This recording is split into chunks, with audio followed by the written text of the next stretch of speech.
Boa noite a todos, tudo bem com vocês? Hoje não está tão frio, né? Como estava semana passada. Tem pessoal lá embaixo que escuta. Tá bom. Muito bom.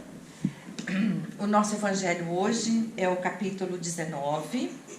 O tema é uma frase que a gente é tão acostumado a falar e ouvir, que é: a fé transporta montanhas. Não é? Quantas vezes a gente não fala: olha, a fé move montanhas? Pois esse é o nosso tema de hoje. Praticamente nesse capítulo, Kardec trata do tema da fé e também um pouco fala sobre aparências, numa das parábolas que tem mais para o final. Então vamos ver se eu dou conta aqui de falar dos dois assuntos, né, para vocês. Ele escolheu um trecho aqui do Evangelho de Mateus, que eu vou ler porque ele não é tão longo, que diz o seguinte: o poder da fé.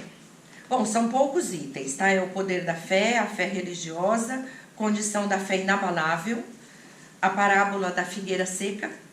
E nas instruções dos Espíritos a gente tem duas mensagens lindas: a fé, mãe da esperança e da caridade, e a fé divina e a fé humana.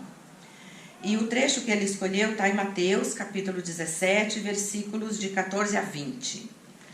Quando veio até o povo, um homem se aproximou dele, lançou-se-lhe de joelhos aos pés e lhe disse: Senhor, tem piedade do meu filho, que está lunático e sofre muito, porque ele cai frequentemente no fogo e frequentemente na água.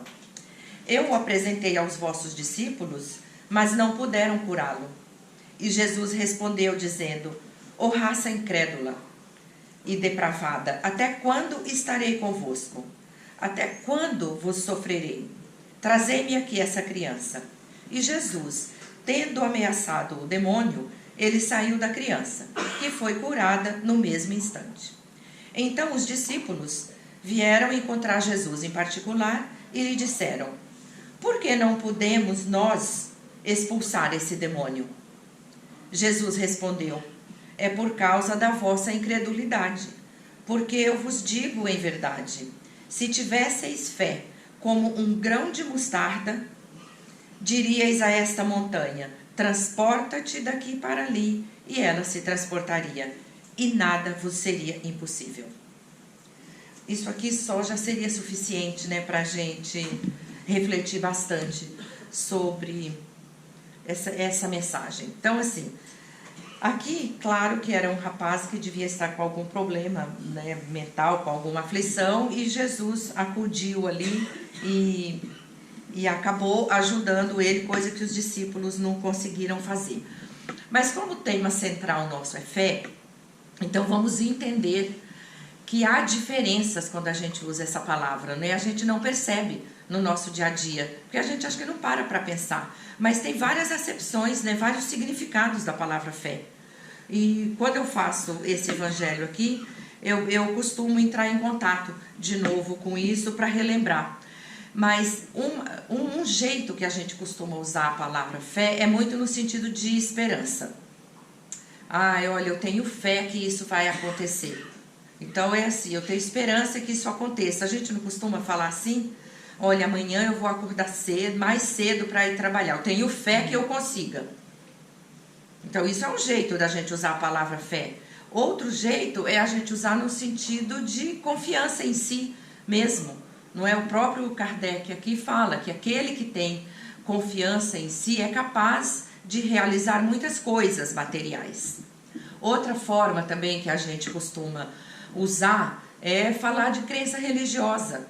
Não é? Fulano é da fé católica, é da fé cristã, é da fé judaica. Veja quantas formas que a gente usa se referindo à fé.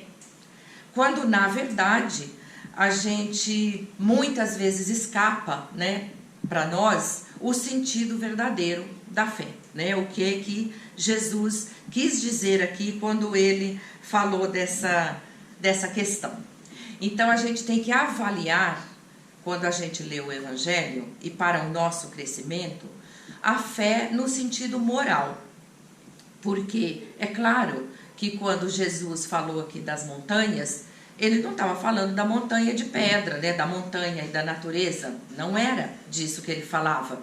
Ele sempre usava os elementos aí da natureza, que era o que estava muito mais visível ali para as pessoas. Então ele usava muito isso nas alegorias para ele dar os ensinamentos. Então quando ele fala das montanhas, que montanhas são essas?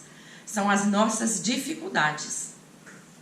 Se tivesseis a fé do tamanho de um grão de mostarda, que é minúsculo, não sei se vocês já viram a sementinha de mostarda, é muito pequena. Se a nossa fé fosse do tamanho de uma sementinha de mostarda, a gente moveria as montanhas. Nós tiraríamos essas dificuldades, essas resistências que a gente tem, né? Esses preconceitos que a gente tem, a má vontade, o orgulho, o egoísmo, a vaidade. São essas as montanhas que Jesus está se referindo, que nós temos que tirar da nossa cabeça, da nossa vida, do nosso caminho, porque elas atrapalham o progresso da humanidade. São muitas que existem que atrapalham o progresso. Uns têm montanhas que são verdadeiras cadeias, né? Montanhosas. Outros têm morrinhos, montinhos, mas temos, não é? Faz parte da nossa condição que nós estamos aqui.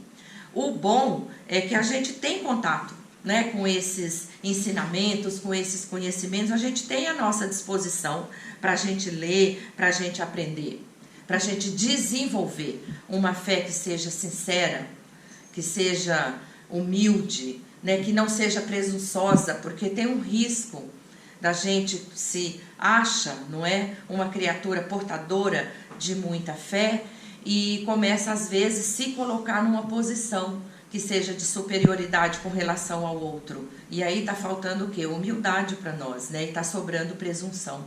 Então o que o Kardec fala aqui é sobre a gente pensar nisso, né? E evitar que a gente caia nessa armadilha, não é? E avaliar a nossa fé. Porque se a gente tem tantas acepções aí da palavra fé, o que é que a gente já pensou, né, sobre ela? Né? A fé robusta, a fé verdadeira, ela dá para a gente um sentido de perseverança, da gente continuar, da gente querer, não é? Buscar, da gente acreditar de verdade. É diferente de apenas falar que tem fé. A fé, quando ela é de verdade, quando ela é firme, robusta, ela nos dá recursos, nos dá energia para a gente batalhar no nosso dia a dia. Ela nos fortalece, né, de verdade. Então ela nos municia com o que a gente precisa. Ao contrário, quando a fé é cega, ela nos tira do rumo que vai nos levar para o nosso crescimento. Porque a fé cega, ela gera muito mais incredulidade. Olha que contradição, né? A fé cega é uma fé que você tem porque alguém te falou alguma coisa e você acreditou. Então não é uma fé que é raciocinada. Kardec deixa bem claro aqui nesse capítulo essa lição sobre a gente ter uma fé que seja raciocinada. Uma fé que a gente precisa compreender para crer. Não basta ver para crer. Eu sou que nem São Tomé, eu só acredito vendo. Pois eu não. Eu sou pior que São Tomé. Eu para acreditar, eu preciso ver, compreender para eu crer. Está escrito aqui nessas páginas que uma fé, quando ela é verdadeira, você precisa compreender. Precisa ter uma ação. A fé cega não tem uma ação. Você cumpre porque alguém te falou, né? Você diz que acredita porque alguém falou para você acreditar. E hoje isso é tão atual, né, gente? Com tanta coisa que a gente vê, que é divulgado, que as pessoas passam pra gente. E a gente acredita, e isso às vezes causa um mal grande, causa um mal maior, né? Deixa um rastro de destruição. E aqui eu estou falando de fé no sentido geral mesmo, né? No sentido bem comum. Então, não basta a gente se acomodar. né? Porque somos cristãos, porque desde criança a gente frequenta, eu sou espírita, sempre fui a vida inteira, então eu tenho fé. Não é bem assim, né? Precisa de uma ação para a gente ter a fé, né? Fé é diferente de crença. Emmanuel deixa isso bem claro, quer ver? Ó, tem lá no Consolador, ele dá uma definição belíssima de fé. Ele diz que ter fé é guardar no coração a luminosa certeza de Deus.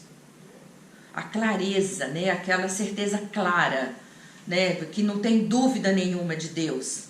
É a certeza que ultrapassa o âmbito da crença. Olha que ultrapassa o âmbito da crença, quer dizer, fé é diferente de crença. Crença é algo que eu acredito, que eu suponho que vai ter. Eu acredito que amanhã eu consigo levantar mais cedo. Eu suponho. É uma suposição. É diferente de quando eu tenho a fé verdadeira. A fé verdadeira, ela não me tira do meu caminho. Então, essa definição de Emmanuel mostra para nós que não basta dizer eu creio em Deus. Eu sei sobre Deus. Eu sinto Deus. É de verdade. A minha fé é inabalável. Nada abala ela para mim. Então, essa é a definição de Emmanuel sobre a fé. Que é lindíssima e eu acho que ela pode ficar com a gente. É algo que ultrapassa o âmbito da crença. É mais do que a própria crença, não é? Essa fé do eu sei, do eu tenho certeza, ela é intransferível. É individual. É de cada um.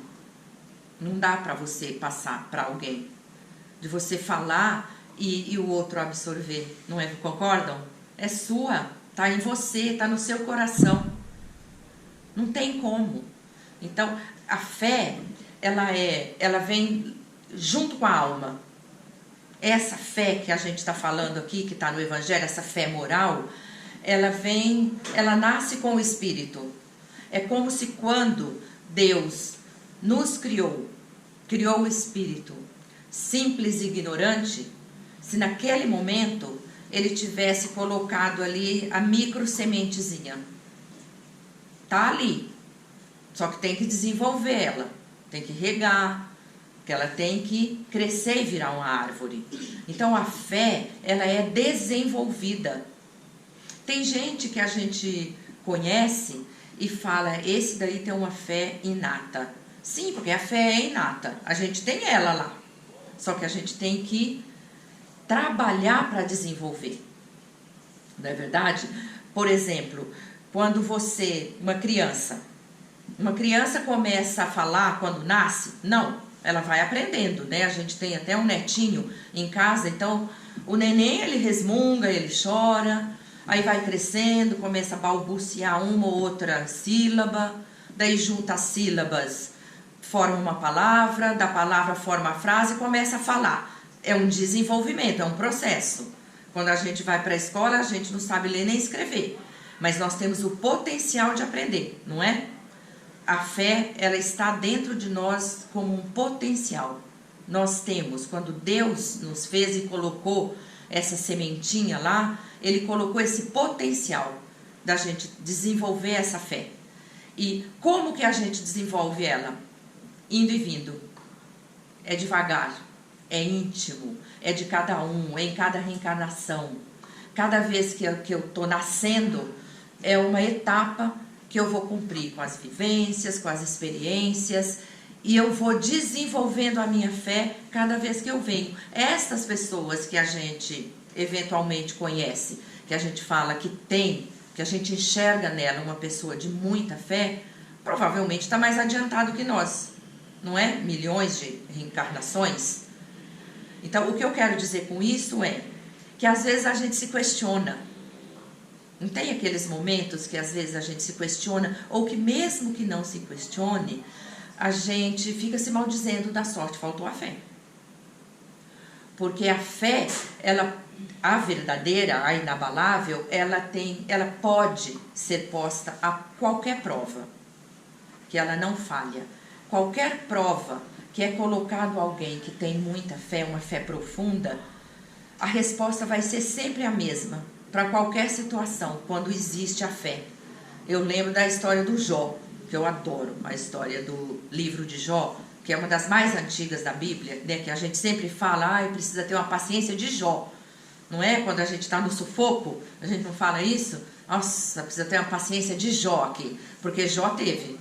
Jó passou, assim, não dá nem para falar a palavra que eu ia falar, o que ele passou. Mas ele era um homem tido como muito rico, que tinha muitos bens, carneiros, camelos, propriedades, tinha 10 filhos logo, e tinha uma fé inabalável em Deus.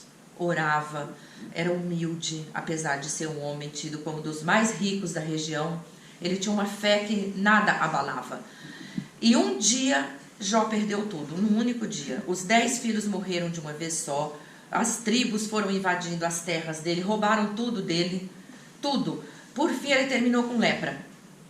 E nem assim, com todas essas provas, ele perdeu a fé.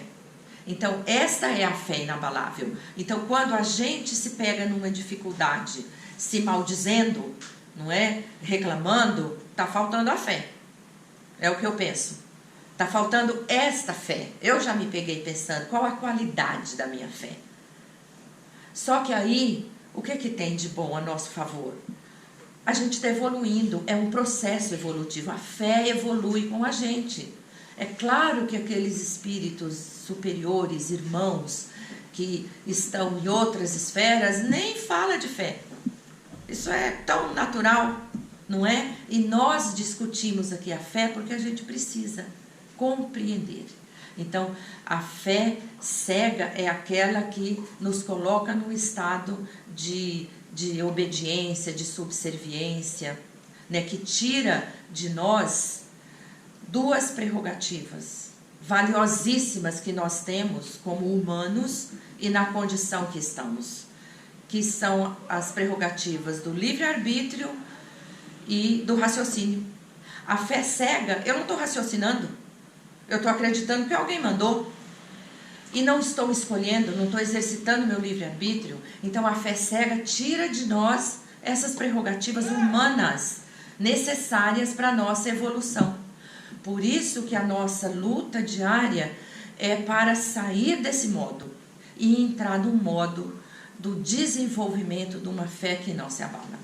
Não é? Então, todos esses ensinamentos aqui que Kardec traz para a gente, que ele fala, né, que a fé, ela nasce com o Espírito, ai que bom, temos chance. Tudo isso que ele traz aqui para a gente mostra o que a gente tem que fazer para tirar essas montanhas da nossa frente, tirar o egoísmo, tirar a vaidade, tirar o orgulho, né? São coisas que nos atrapalham e inclusive servem de obstáculos para o desenvolvimento da nossa fé, porque a gente cai no desânimo, porque a gente desencoraja, e aí vira um ciclo vicioso, não é?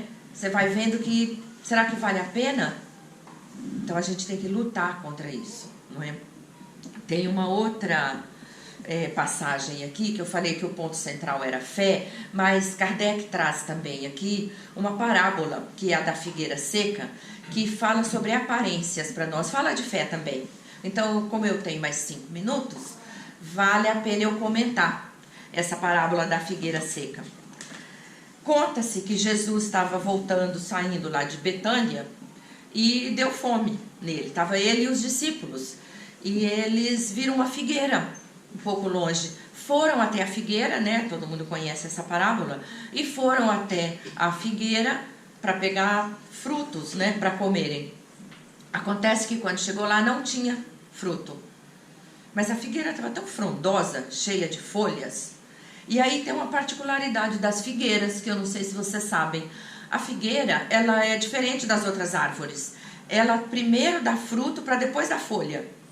Ela é diferente. E normalmente a estação dos figos é junho. E esta passagem aqui acontece em março, que era na Páscoa judaica. Essa passagem aqui de Jesus. Não era tempo de figos. Marcos fala no evangelho dele, não era tempo de figos. Mas então, se não era tempo, por que Jesus foi lá pegar figo? Porque quando a figueira está fora da época dela de produzir, ela fica seca. Aí chega a época, ela dá os frutos, depois as folhas. Porém, tem uma característica que quando ela está cheia de folhas fora da época, é sinal que é uma produção temporã. É uma particularidade dela. É sinal que ela vai dar frutos fora da época. Logo, ele raciocinou e falou, tem fruto lá. Quando chegou lá, não tinha. O que é que ele viu, então? Uma anomalia na figueira. A figueira que deveria ter frutos não tinha, só tinha as folhas, estava linda. Aí entra que ele não perdia uma chance de usar mais um elemento da natureza para ensinar. Para falar das aparências, ele falou para eles, esta figueira é como os homens que demonstram ser bons, mas no fundo não são. Que demonstram acreditar em Deus, mas no fundo não acreditam. Que é o que nós hoje falaríamos, são as aparências que enganam, não é? Que quando você olha é tudo bonito, mas que no fundo era uma figueira estéril, era uma figueira seca. E Kardec também faz uma analogia bacana aqui para terminar, dos médiums com a figueira. Ele explica, né? Como sabemos, o médium, ele é um fornecedor do órgão material para o espírito. Não é? O espírito, para se comunicar, precisa do aparelho, do órgão material, da mão, da voz, né? do médium. E quando o médium não faz bom uso desse dom, é retirado dele. É igual à figueira seca. A figueira tinha o dom de dar o fruto e não deu. O médium tem o dom de ajudar o próximo com o que ele recebeu. E se ele está usando de forma errada, ou se ele não está usando, é sinal que o dom é inútil. Então é tirado dele, Deus tira dele, porque ele não fez o compromisso que ele veio para fazer. E ele torna-se então estéril como a figueira. Então é uma analogia que ele faz, que chama também a nossa atenção para os nossos compromissos, para os nossos deveres, não é? De estar disponível para o próximo, de ter, nós que estudamos o Evangelho, nós que frequentamos uma casa espírita, fazemos Evangelho no lar, temos nossos grupos de estudo, nós temos os recursos, não é? Para uma palavra, para um acolhimento, nós temos isso tudo. Então não vamos nos tornar, né, essa figueira seca, essa figueira estéril. Vamos usar os recursos que a gente tem. E o que é mais fundamental, a gente aprende nesse capítulo que tudo bem, a fé, o estágio que a gente está. A gente vai desenvolvendo a fé, mas o mais importante é se preocupar em desenvolver. É afastar o pensamento ruim, é afastar a maledicência, o orgulho, o egoísmo, porque aí eu estou desenvolvendo esta fé que nada abala, igual a de Jó. Pronto, deu meu tempo.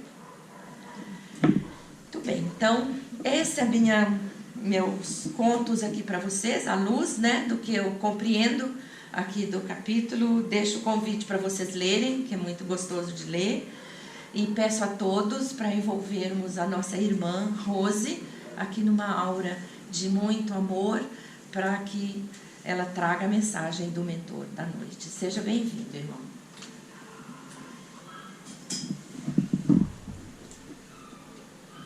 Boa noite, que alegria podermos estar aqui mais uma vez,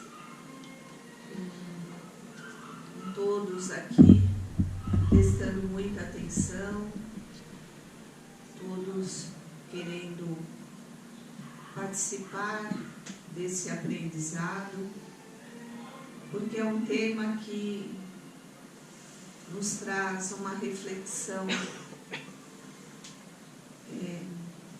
dos tempos em que Jesus esteve entre nós. Eu acredito que aqui não tenha uma pessoa que não tenha lido esse capítulo do Evangelho ou tenha ouvido essa parábola de Jesus.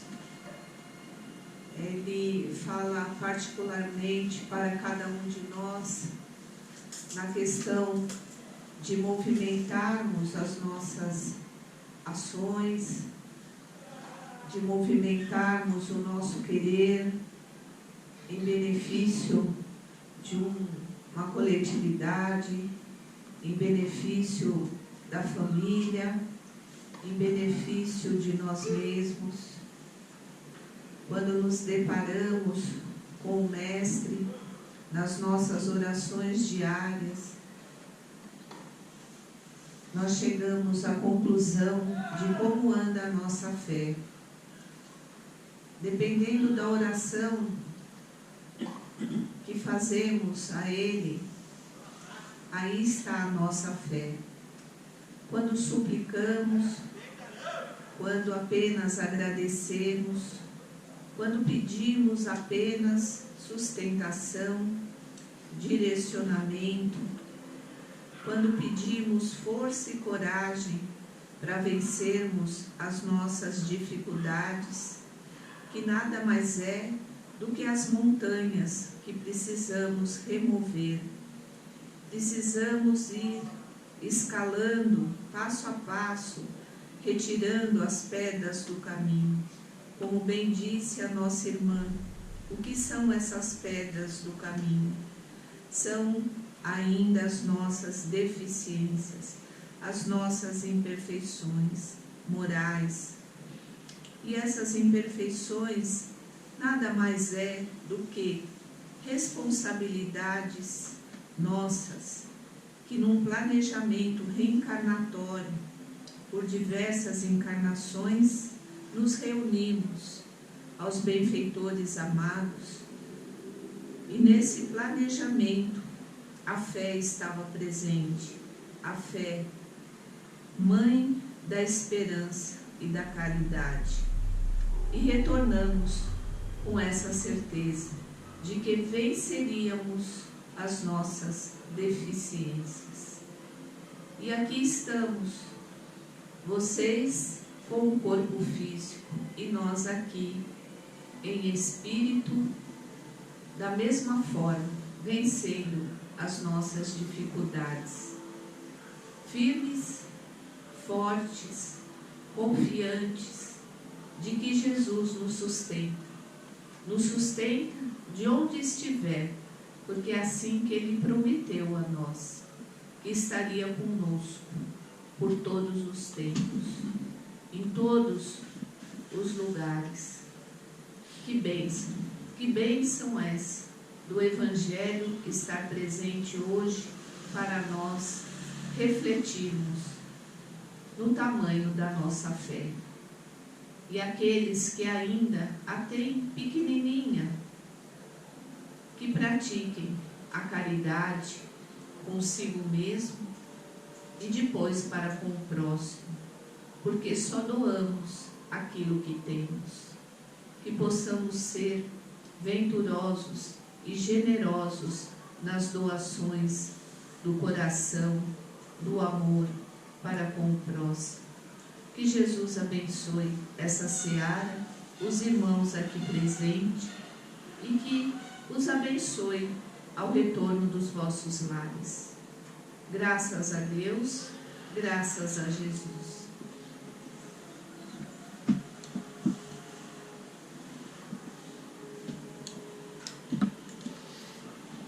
Obrigada, irmão. Volte sempre que tiver a oportunidade. Obrigada pela mensagem. Vamos, então, manter nossos olhos fechados nessa atmosfera tranquila, de paz e de amor. E vamos dirigir uma vibração agora, pedindo inspiração aos nossos mentores e à espiritualidade que nos assiste, para que possamos doar o que temos de bom, de salutar em nós, para que a espiritualidade possa fazer uso da melhor maneira possível. Vamos vibrar por quem esteja neste momento, passando por alguma necessidade que seja física ou espiritual. Vamos vibrar pelos lares que estão em desarmonia, famílias desajustadas. Vamos vibrar também pelos cárceres, pelos orfanatos, pelas casas de repouso, pelos hospitais, as equipes de saúde. Vamos vibrar por qualquer irmão que possa, neste momento, estar necessitando de uma ajuda e pedir à espiritualidade que se dirija aos seus lares e que consiga, sobre o seu coronário, passar a energia necessária para o alívio de seus sofrimentos. Assim, vibramos pelo AMA, vibramos pela nossa casa, pelos assistidos e por toda a redondeza aqui. Então, revigorados, muito melhores, nós pedimos licença para encerrar com a oração que Jesus nos deixou. Pai nosso que estais no céu, santificado seja o vosso nome, venha a nós o vosso reino, seja feita a vossa vontade, assim na terra como no céu. O pão nosso de cada dia nos dai hoje, Senhor. Perdoa nossas dívidas, como devemos sempre perdoar a quem nos tem ofendido. E não nos deixeis cair em tentação, mas livra-nos, Senhor, de todo o mal. Graças a Deus, graças a Jesus.